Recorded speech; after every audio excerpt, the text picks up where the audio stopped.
ও যুবক ভাই, শোনো নবীর কথা, শিশু নবীর কথা। আমরা কেমন নবীর উম্মত, কেমন নবীর উম্মত। দাবি করি উম্মত, কিন্তু নবীর কথা আমাদের অনেকের জানা নাই, নবীর ইতিহাস আমাদের অনেকের জানা নাই। নবীজির আম্মা আমেনা বলেন, মক্কাতে একটা নিয়ম ছিল, কিতাবের মধ্যে আসছে, নবীজি মা আমেনার বুকের দুধ পান করেছিলেন মাত্র 3 দিন। মক্কাতে একটা নিয়ম ছিল, গ্রামের মহিলারা শহরে আসতো, ধনীদের বাচ্চাদেরকে গ্রামে নিয়ে লালন পালন করত, দুধ পান করাইতো, বিনিময়ে অনেক টাকা পয়সা পাইত। নবীজির দুধ মাতা হালিমাতুস সাদিয়া বলেন, আমি তায়েফ থেকে আসলাম, একসাথে অনেক মহিলারা রওনা করলাম। আমার সওয়ারিটা দুর্বল থাকার কারণে আমি সবার পিছনে পড়ে গেলাম। আমার বান্ধবীরা সবাই আগে চলে গেল, আগে গিয়া মক্কা নগরে বাচ্চাদেরকে নিয়ে গেল। হালিমাতুস সাদিয়া বলেন, মক্কা শহরে যাইতে যাইতে আমার বিকাল হয়ে গেল। আমি বাসায় বাসায় ঘুরি, কিন্তু কোনো বাচ্চা নাই। আমার বান্ধবীরা বাচ্চা নিয়ে লালন পালন করতেছে, তাবুকের সেখানে আছে। পরের দিন সকালবেলা আমরা সবাই একসাথে রওনা করব। হালিমা বলেন, আমি কোনো বাচ্চা পাই না, কোনো বাচ্চা খুঁজে পাই না। অনেক তালাশ করার পর হঠাৎ দেখি একটা ছোট্ট ঘরের মধ্যে একজন মহিলা একটা ছোট বাচ্চা নিয়ে বসে আছে। হালিমাতুস সাদিয়া বলেন, আমি এই ঘরের মধ্যে প্রবেশ করলাম, বাচ্চার দিকে তাকাইলাম, খোদার কসম ওই বাচ্চার চেহারার দিকে যখন আমি নজর দিলাম, এত সুন্দর বাচ্চা আমার জীবনে আমি কোনোদিন দেখি নাই।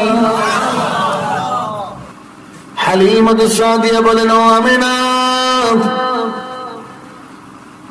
আমার বান্ধবীরা সবাই তো বাচ্চা নিয়েছে, ওই যে তাবুকের সেখানে দুধ পান করাচ্ছে, লালন পালন করতেছে।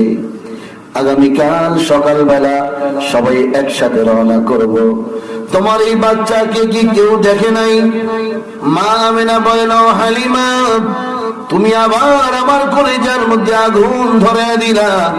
আমার এই বাচ্চাটাকে সবাই কোলে নিয়েছে, আমার এই বাচ্চাটাকে সবাই কোলে নিয়েছে নেওয়ার জন্য, কিন্তু যখনই শুনছে এই বাচ্চার আব্বা দুনিয়াতে নাই, এই বাচ্চাটা এতিম, আবার ফেরত দিয়ে দিছে। না, এতিম বাচ্চাকে নেব না, এতিম বাচ্চাকে লালন পালন করে কোনো উপকার আমাদের হবে না। আসলে তারা তো জানে না এই বাচ্চাকে যেই কোলে নিবে তারই কপাল খুলে দিবেন কে।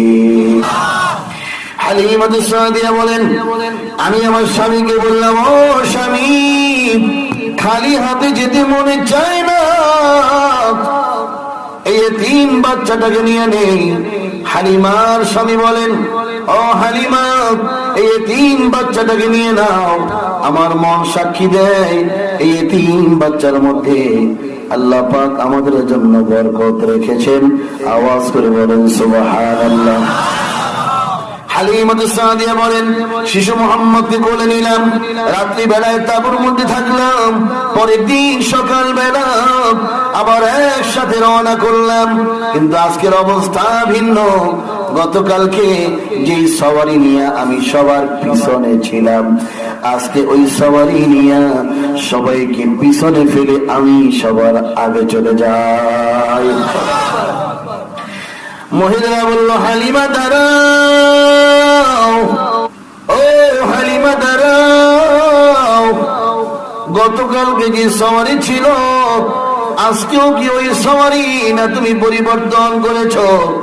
হালিমাতুস সাদিয়া বলেন, বান্ধবীরা শোনো, গতকালকে যে সওয়ারি ছিল আজকে ওই একই সওয়ারি, আমি কোন সওয়ারি পরিবর্তন করি নাই। তবে একটা কথা শোনো, তোমরা যে এতিম বাচ্চাটার দায়িত্ব নেও নাই, এতিম বাচ্চাকে কোলে নিয়ে আবার ফেরত দিয়া দিলাম, ওই বাচ্চা কি কোলে নেওয়ার পর থেকে একটা না দুইটা না, আমার প্রত্যেকটা কাজের মধ্যে বরকত শুরু হয়ে গেছে।